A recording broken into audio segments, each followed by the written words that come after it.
বিছানায় পড়ে থাকো, মন খারাপ করো না, তোমার কোনো ক্ষতি হয় নাই। ক্ষতি তাহলে কাকে বলে? আমার আল্লাহ বলে, বান্দা শোনো, ক্ষতিগ্রস্ত হলো তারা, কারণ দিনের পর দিন আস্তে আস্তে যাদের সময় চলে যায়। বলে কেমন করে?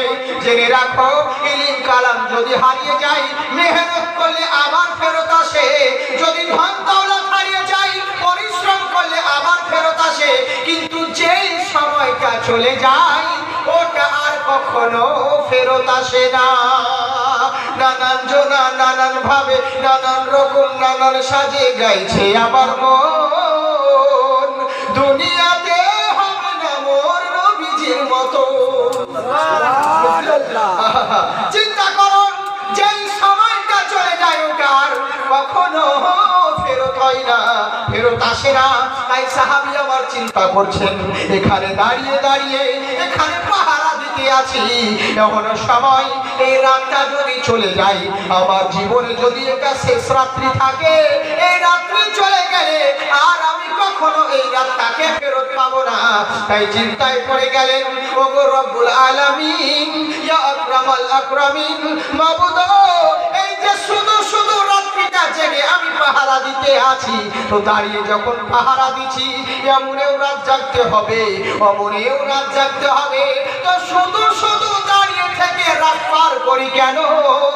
এর চাইতে ভালো আল্লাহর ইবাদত দিয়ে রাতটাকে পার করে দিব। মনে মনে চিন্তা করলেন, এমনেও রাত জাগতে হবে, যেহেতু পাহারা যখন দিতে হবে, তো রাত যখন জাগতেই হবে, তো দাঁড়িয়ে থেকে রাত জাগবো কেন? এর চাইতে ভালো আল্লাহর ইবাদত দিয়ে রাত কাটিয়ে দিব। আর আমরা করি কি? আমরা কি করি বলেন? আমরা কেমন করে রাত কাটাই? দোকানে মসজিদের যেখানে দেখছি ব্যবসা করছে, তাও দেখছি মোবাইল ফুপা ফুপা ফুপা ফুপা, পাবজি আর পাবজি, সাহারা আর মাহারা, মোবাইলে ব্যস্ত। আমাদেরকে দেখে এমনি করে লুকাচ্ছে, চাচা কি হয়? বলে কি করবো? ভাবছি কাস্টমার নাই, তার টাইম পাস করছে হবে। তোর বাপ দিয়েছিল সময় লিখে, হ্যাঁ, যে এখন সময় তোকে টাইম দিয়েছে, এখন পাস কর, হ্যাঁ, গেম খেলে আর এটা খেলে সময় পার কর।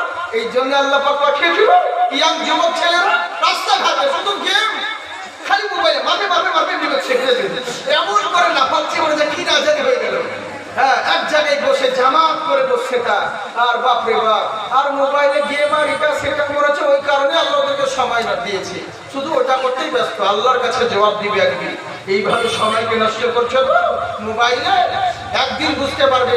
আর আমি প্রত্যেকটা গার্জেনদেরকে বলবো, নিজের ছেলে মেয়েদেরকে হাতে দরকার হলে একটা পিস্তল কিনে দেন, রাইফেল, দু চারটা মাথার করে জেলে ঢুকে যাবে। কিন্তু যদি মোবাইল কিনে দিয়েছেন, তোর পুরো লাইফ বরবাদ করেছে। হ্যাঁ, সারা দিন রাত আপনার মেয়ে আপনার ছেলে ওই যে মোবাইলে রাত 12টা 1টার সময় অনলাইন কি করে? তাহাজ্জুদে দোয়া শিখে, হ্যাঁ, ওই রাতে অনলাইনে